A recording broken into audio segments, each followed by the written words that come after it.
And I think one of the powerful things about this play, and it is a really powerful play, is the story that you tell about trying to function, and all of these physiological changes are taking place. And of course, women have different experiences about, premenopausal, and it happens at different stages in their life.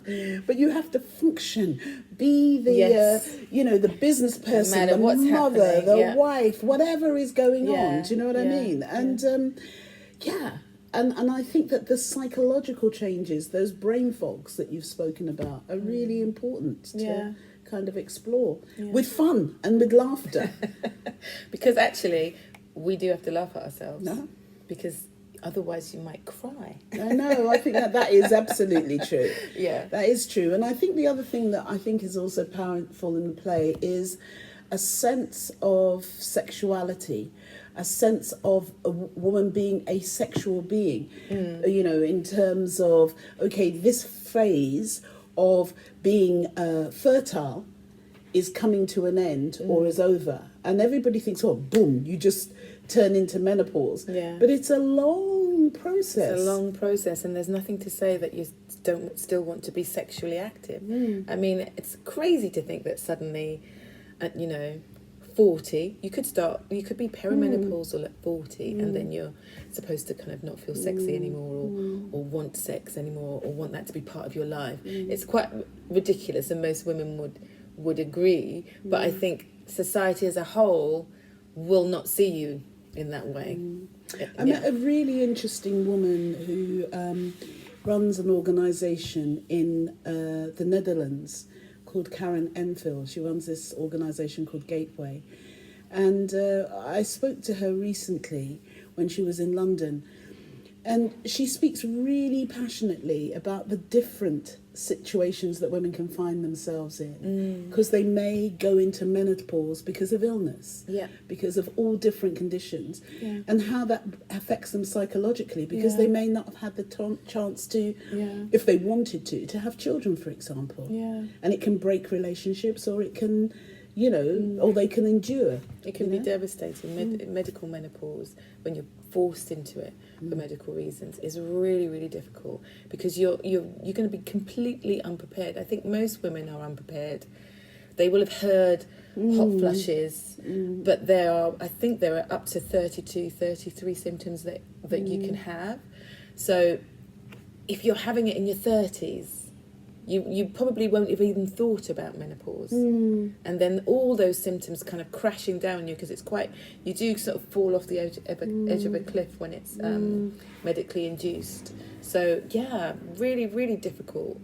And I just think we should just be a bit more knowledgeable about the journey that all women, 50% of the population, is going to go through this at some point, with varying symptoms, and it may be traumatic, it may be less traumatic. You may not even notice it. I mean, there's some women who don't notice they've even don't bat an eyelid.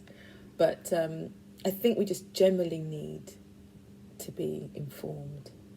Something that made me laugh, it's in your play, of course, and I have work colleagues at the moment who clearly who are talking about this subject. When we talk about it to each other, and the amount of perspiration and the heat and dripping armpits and also and not wanting to get up because you might leave a mark. No one wants to leave a patch on the chair, a little puddle. And a real puddle. You know what I mean? Yeah. Or making it look as if to say you've had a mishap. Yeah.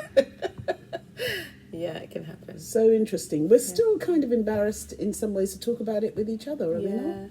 Yeah. And I think there needs to be a greater understanding between people who are going through it, people who are approaching it, and for whom it's somewhere distant in the future. Yeah.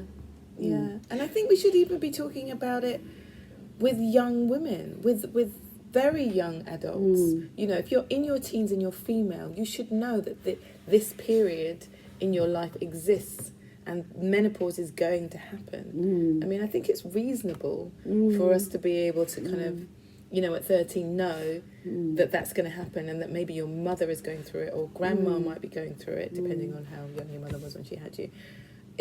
we should be informed at the earliest opportunity. I don't think we should need to wait until we're halfway through I it. know. So we want you to come and see this show, Blood, Sweat and Vaginas, and we want you to interact with it. It's very funny as well as being heartfelt. And she's Paula's an incredible actor. She's singing, she's moving, and I've had incredible direction. oh, thank you. And also we're going up to Birmingham in July. You're going to do a full run at Edinburgh Festival. There you go, at the Pleasance in Edinburgh. In the cellar.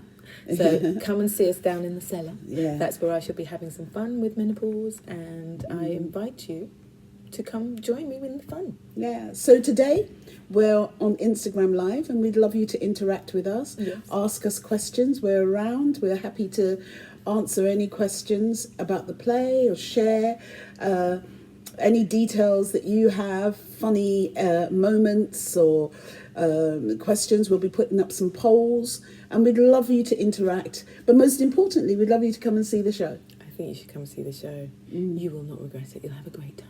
Thank you.